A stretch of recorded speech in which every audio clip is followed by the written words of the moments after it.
This match was just recently sent on over to me, and I knew I had to take a look at it. It was pulled from the Beyond All Reason Nation Wars, where today we're going to be watching some top-notch commanders showing off what their country can do. So, without further ado, our blue team leader, spawning here as an Armada commander on the front line, and apparently handing over a couple of wind turbines, going to be none other than Austin, clocking in at 58 open skill, and playing for the USA team. Gonna be showing us what he's got here as the blue team leader, and apparently with a little bit of coordination here with God Hates Cowards. Rounding out the blue team, we also have Regeki and Threxy here playing in the backline position. Probably, well, I would assume going into boats at some point or another. It's a very interesting map, certainly one with a lot of potential. Tangerine Remake is the name. Totally didn't forget the name of this one here.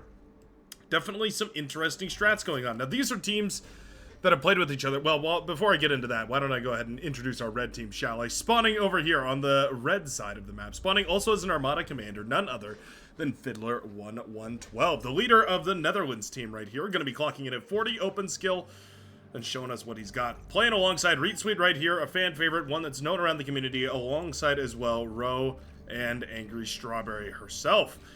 This is a very action-packed matchup. This is definitely some top-notch players going up head-to-head on a very tiny map, so it means we're getting to the action immediately. And right off the bat, there you go. Couple of ticks in the backline is really all it takes. One metal extractor down, and just like that, Threxy has to spend a little bit of time, a little bit of metal, rebuilding that very valuable mechs. Nicely done. As far as damage goes, I'm actually not expecting much. The pros are usually pretty good at deflecting a lot of this early game damage. I'm expecting that the defense is going to be basically stellar here. Yep, nice deflection right there. Those ticks taking the single grunt that was all on its lonesome and picking it off before regrouping for reinforcements. Things are looking a little bad here, though. Yep, Strawberry finding an opening right now. Grunt's moving in and catching a constructor unguarded. And just like that, the early tick not managing... Did we reclaim that? I think we reclaimed one of those grunts right there in the very last minute. What a weird little micro situation. Anyway, Grunt snagging the kill on the constructor right there is fabulous. God Hates Cowards now a little bit out of position. Not sure entirely why he was moved over to the right-hand side here, but now going to be stepping forward to cut off the spam of grunts coming out. Okay. Things have settled down ever so slightly in the early game here. Tangerine Remake. What a bizarre map, right? So it's got this big open water lane in the middle. We've seen amphibious units and hovercraft take good advantage of that. Oftentimes, the team that can take advantage of this section opens up so many opportunity paths for attacking that they end up being able to use that to win games. On the right and left-hand sides, we also have oceans. Sometimes we see naval fights going on out there, but it looks like the pros are all focusing more on the land-based combat. And then we have Reetsweet. Our special little friend Reetsweet, going to be going ahead and stepping out into the water with the commander to build the metal extractors. Now, for what it's worth, those commanders... building the mechs underwater makes a lot of sense, because obviously there's not really anything at this point in the game, and well into T2 really, that's going to be able to shut down those metal extractors without committing a lot of metal into, well, say for instance a bunch of naval units, right? Even at that point you would need a destroyer or a submarine. Basically the only thing that can beat one of these metal extractors, that can kill one of these metal extractors at this point in the game, is another commander. So I think this is a wonderful strat. Now, Reetsweet, well known for unconventional strategies, popping up at enemy backlines and degunning down enemy units, and it seems like, of course, that's exactly what we've got going on over here. So the Hot Pink Commander now popping up on the shoreline here of the blue team. Whoops, just dropped my phone. Pardon me 1 second. There we go. Apparently looking to find some value here. Pops up and immediately starts blasting down the resbots that are eating up the trees over here. No reaction from the purple or the cyan commanders. Means that, well, at least for the time being, those two do fall. Now forces are pulled. Regeki forced to abandon the front line because there's a commander in the back. What a brilliant move right here. Yeah, this commander single-handedly forcing this entire purple army back and buying so much space for Fiddler to move, because of course the purple army needs to go address this commander that's just setting up shop in the enemy backline. Lovely stuff right there. God Hates Cowards doing a lovely job of holding the front line here. Strawberry in a little bit of trouble. Those Centurion can blast down commanders with a ruthless efficiency, one that's basically unparalleled in the T1 era. Maybe Janus tanks have something to say about that, but aside from that, there's really no other unit that can skirmish with commanders just as efficiently. They have just enough range to brawl with commanders. They also do enough damage that it's worth it. They can usually out-micro commanders because they step around so conveniently, and now with their recent bug fix that allows them to fire while targeting, it does mean that they're quite a bit better at, well, dancing around while they're firing. All around, seeing the Centurion come to prominence has been one of my favorite things here. An excellent micro right here from God Hates Cowards, by the way. Pulling back the injured meatballs, trying to keep the ones that are low health alive. There you go. Nice. Oh, just barely didn't manage to save that one meatball on the side there. Nice bit of micro right there from the Green Commander, though. Strawberry, likewise, though, keeping a lot of these units alive, and those thugs can effectively do the same thing. They have enough HP that it's worth repairing them, and we do have Centurion coming out here as well. Looks like Strawberry wants to put some damage on that Commander, and I don't blame her. I think getting that Commander real low suddenly puts you in a position where you really have to wonder if it's worth trading out. Yep, Strawberry stepping forward, ooh, and boom, go both Commanders right in front of the base of the yellow hero. Angry Strawberry going to be donated 2,500 metal directly in front of that line. We do have an LLT here to try and deny a little bit of this aggression, but for the time being, the Resbots are moving in, and that's going to be a huge deposit of metal directly to the hands of Strawberry.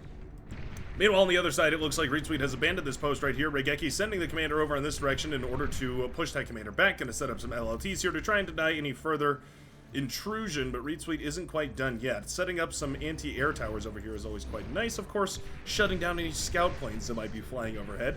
Very cool to see. Now we do have, interestingly, an aircon moving out into the ocean to claim these metal extractors. That's a nice little advantage for the blue team. As you can see, the Red Sea has been completely devoid of metal extractors out here. There's just the one that was captured by the commander, Reed Sweet there. Other than that, though, there really wasn't any more aggression into the ocean.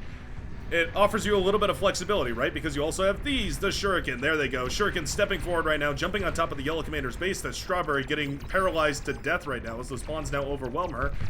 Tech's popping the E-converters right next to the build power, and boom goes the construction turrets as well as the E-converters, and just like that, the yellow economy is put to a standstill. Without build power to actually produce the units, things get a little bit tricky here. Citizens arrest as the Resbots pull apart those pawns, molecule by molecule. Meanwhile, big explosion over here on this side. My goodness, a double commander trade right here from the orange and blue and red and purple commanders, all dying in grand unison, leaving a whopping 5.12 thousand metal on the floor, ripe for the recollection. Now, obviously, this is well in the hands here of the blue team, very well towards the blue team side of the map right now, so it wouldn't be surprising to see one or two Resbots sent over in this direction, and this could easily fund a T2 transition. Do we have the economy for it, though? Not quite. We have the geothermal almost up and running right now for our Green Commander, God Hates Cowards. As soon as that's up and running, I think you're in an excellent spot to go for T2. Until that time, though, it's going to be very, very difficult to afford all of this, yeah. There we go. Centurion finally moving in. There's no response right here. There was no air response from the red team. They don't have an air player. Finally, some fighters take to the skies, trying to save their yellow teammate, but already so much damage has been done. Resbots, though, breaking it back, actually. Yeah, resurrecting the Centurion here. If there's one thing that came out of this economy intact, it was Angry Strawberry's wind turbines. And it meant that there's actually enough energy to resurrect a lot of this. Okay, nicely done. Nice thinking on the feet right there for Angry Strawberry, managing to pull together from a very bad situation, cobbling together an army and managing to use it to defend herself. Nicely done right there on the yellow front. Meanwhile, the purple and the red commanders have been engulfed entirely by the blue team. All that metal shared around all over the place, and you can see everybody's bank is actually completely full here. Yeah, red and blue alike are all overflowing metal, looking for a way to spend it immediately. We're trying desperately. Yeah, we've got some build power coming up here. I wouldn't mind seeing some more of those expensive units, or, of course, a medium tank transition. Very easy to dump your metal into about 10-15 medium tanks, and that's a very easy way to suddenly pull all your metal into units on the front line. But, of course, if you don't find value with them, it's very easy to, well, throw a bunch of medium tanks. Suddenly you end up in a situation where your everything is missing. Tanks rolling into your backline, and there's no hope of building back after that. Nice split on the pawns over here, being microed around in different directions. Shurikens in the air to try and paralyze these, but one by one the Shurikens aren't enough to paralyze these pawns. Yeah, we needed to save up a couple of them, but there just aren't enough here. Pawns make it into the backline. Throw a miracle run by right here from Row. Wonderful aggression from the orange commander means that the geothermal should be going down here any second at the very least. Shuriken being shot out of the skies here as well, trying to keep those paralytic drones from hogging up the airspace. Eventually, with the explosion of the geothermal, it all falls and the forests burn, but the Shuriken don't save the day as much as I think we probably were hoping they would. Bombing run over here was largely ineffective as well. Looks like those bombers were shot down nicely by the fighter patrol available from the red commander. Those fighters repurposed for shooting down Shuriken on the other side of the map just in time for the bomber to come across and connect with the laboratory. Interesting they were going for the laboratory instead of the build power or the wind turbines. I'm imagining that was a lack of scouting right there. Fighters engage with the bombers, and so those will be shot down very quickly here. In the meantime, though, will the bombers find any more value? There we go. Another metal extractor goes down. Bombers do take quite a few hits before they're shot out of the sky by the fighters, and so at the very least they'll get one or two more payloads delivered. But I think this spells the end of the Stormbringers here for the red team. At least this batch of Stormbringers. The rest may have something else to say. So it appears that there's a run-by path here. Interesting. Oh yeah, there's slight little areas where you can actually maneuver pawns around on the side of the water right there. Interesting to see. I didn't even know about that. You learn something new every day.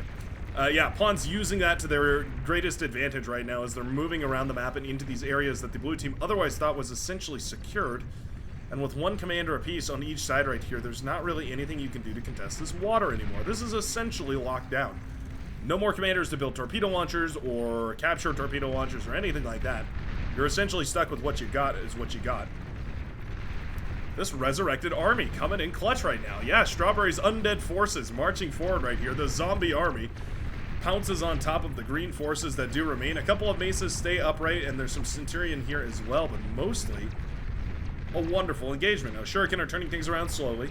Slowly but steadily. Looks like a gunship in the backline to snipe mexes here. How annoying is that? One Banshee in the backline to snipe metal extractors. We've got a decoy metal extractor back here. Very, very choice strategies right there. But sure, 1, 2, 3 metal extractors all down right now, and this Khan is going to have to replace all of them. That's going to take forever, and this fighter's actually struggling a lot to shoot this out of the air as well here. Yeah, all these decoy metal extractors actually being quite valuable right now. The Hero Banshee. Very cool. Banshees definitely don't get the love that they deserve, and that's very, very little, and they still don't get that much. They're a famously terrible unit, but that's a wonderful use case for them, is sneaking into an enemy backline if there's no air cover there, and just popping a couple of mexes. They do just enough damage to do just about that, and basically nothing else. God Hates Cowards in so much trouble, though. Those Resbots have been instrumental this entire battle. Strawberry showcasing the power of just a big snowballed bundle of Resbots, picking up these thugs and resurrecting them back to the front lines, and there we go. Laboratory goes down for the green commander. Meaning, of course, that production has grinded to a standstill. We have an alternative here, but to divert all forces over towards this direction. We do have a couple of T2 bots coming out now. The blue team using that metal advantage they got from all these forces over here to try and pay for T2 as quick as possible. But with this geothermal down, it's a huge influx of energy that just isn't going back to the blue team. And that being said, wind speed is wonderful in this map, so when the wind speed is high, there's more than enough energy for production. It's just a matter of putting that energy and the metal together to get some efficient units out on the field, i.e. T2. Rocket Spider here having a really rough time against these units that are walking parallel to the Rocket Spider, and of course that means that it's going to fail to connect with a lot of its rockets that it does fire. Fail to connect or hit its own units in the back of the head. Always trouble with those rocket units. Sometimes their rockets can stray from the path, yeah. Look at this, though. This is wonderful. This is the entire... This is all that trade right there between those 4 commanders going down, all being made up right here. This is making up the entire difference. Metal being overflowed all over the place means the red team has, right now, the metal advantage by strides. Yeah, Shuriken thinking about being pulled over in this direction, but the fighter patrol will manage to keep the skies clear at least a little while longer. Rocket Spider continuing to shell away here, but it really is only so much that it can do. A couple of levers in the mix right here, maybe to reclaim some of this, wouldn't have been the worst idea, but obviously we're struggling for metal as is. Getting the levers out costs metal. It helps you get the metal, but it costs metal. And this entire base has already been mopped up. Beautiful influx of metal right here from the yellow commander Strawberry, pulling back hundreds of resources, thousands of resources back to her team, allowing them to distribute all that wealth into different projects. We've now got a seaplane lab up and running. We're going for some of those seaplane gunships. We've got transports contributing build power over in that direction. We've got spam coming out here as well. We've got a T2 bot lab come up for the yellow commander Strawberry, and it looks like we're planning to win this game on multiple fronts. Gunships, of course, quite powerful if they can manage to target down specific infrastructure. It looks like there's a fighter patrol coming up over here. Shuriken shutting down a big tick spam that came over in this direction. Yeah, those T1 armed fighters, just ever so slightly worse than the T1 Cortex fighters. Means they don't really want to take an engagement unless they know that they can win it. Difficult to call that, though. Very, very difficult to gauge that win-loss ratio. Shuriken here are a little too clumped up. It means that they're losing control over all these units right here, and there's nothing to clean these up either. We need some pawns or ticks or anything to go clean all this up, but there just aren't any units available.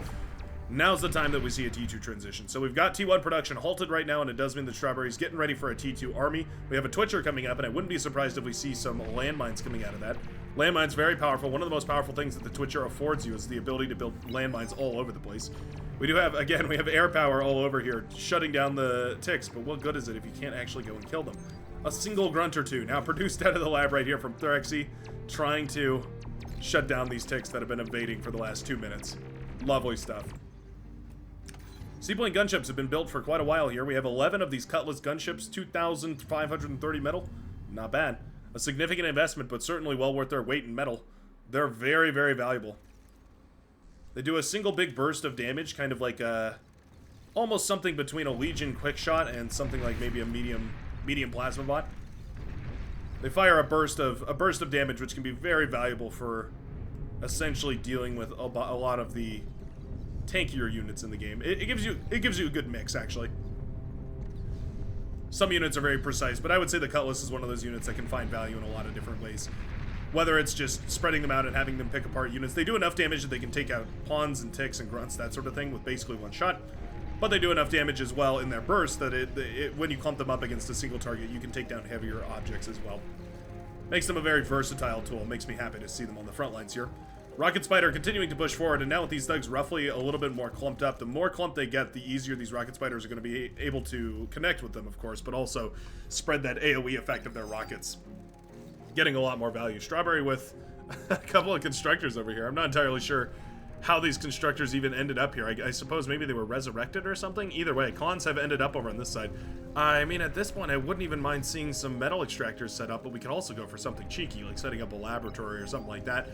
On a T2 economy, you can afford it. On T1, though, we're still looking to aim for T2 right now, and just barely are we getting this geothermal anywhere up and running. Basically, the red team is buying time right now. They have a lot of big guns ready to be unpacked. They're buying time in order for those guns to be fully built, though. You don't want to send your army out half-cocked. T2 mexes coming up and online for everybody on the blue team side of the map. We've got the T2 mexes being built over on this side as well. It looks like we're going to send a couple of aircons to go build the A Geo and hopefully eventually build the A mexes as well. And with the naval constructor here, the red team has managed to, specifically Reed Sweet, has managed to capture all the water mexes. That was the other thing I was looking for here. These mexes have been churning out metal for a long time here for Thyrexy. Here's the play, though. Gunships, fighters, sonar planes, all the rest of it have come across the map here to try and engage. Those T1.5 seaplanes are quite a bit more efficient than those T1s. Yep, just like that, the airspace is cleared. Cutlass gunships are spotted, but there's nothing the blue player can do about it. Those gunships are going to ravage everything over on this side of the map. And just like that, the Cutlasses have managed to leech onto a geothermal, easily devastating that. With fighter support from the red player handed over as well, it will be a decisive move right here from the gunships. Lovely play with those Cutlasses. Saving up enough air power that we were actually able to use the Cutlasses for enough damage in the backline here. Trying to strategically take down whatever targets are available. There's loads of anti-air towers available, so they are shooting the Cutlass out of the sky eventually here. But the Cutlass can fire quite a bit more quickly than the anti-air towers can, so like, well, the age-old adage goes, more stuff beats less stuff. Anti-air towers now finally shut down.